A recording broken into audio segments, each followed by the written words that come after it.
My clients are natural-born empaths who were raised by emotionally immature caregivers. For a child, survival depends on a simple truth. If my caregiver is okay, then I'm safe.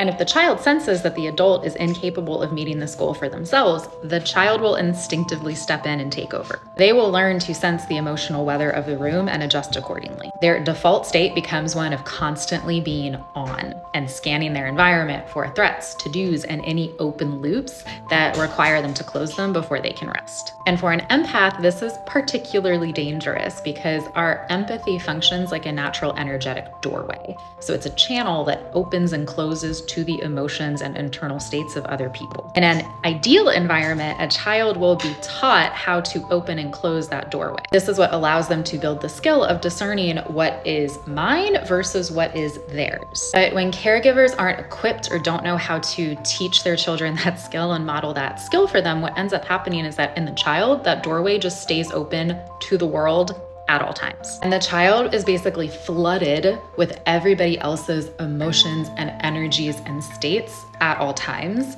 unable to tell where they begin and others end. So obviously this creates an overwhelming felt experience of energetic flooding.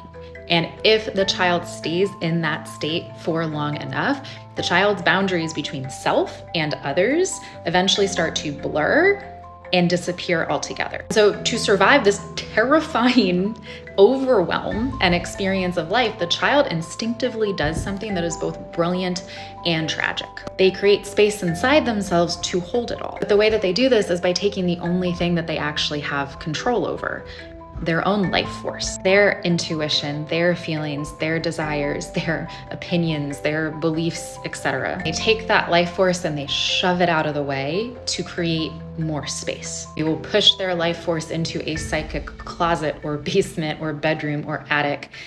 They will shut the door and then they will lock it behind them. In the short term, this keeps them safe because it creates capacity inside a system that is constantly overwhelmed and in need of space. Long term, it cuts them off from their own life force, their inner sense of truth, desire, and meaning. And by adulthood, this adaptation has become a significant pillar in the foundation of their personality. They're compulsive fixers, they're high functioning, but they're exhausted. They're fluent in therapy language, but disconnected from their own emotional reality. They feel other people's emotions as their own, so they are constantly on the clock. They're never able to actually decompress and truly rest. They trust their intellect over their intuition, and they're always doubting and second guessing when they have a gut reaction to something. They're focused on their performance over their presence. They care about how people perceive them rather than their own experience and whether they even actually liked something or not. And what they're experiencing isn't just burnout or stress or anxiety. It is the result of chronic energetic flooding, a lifetime of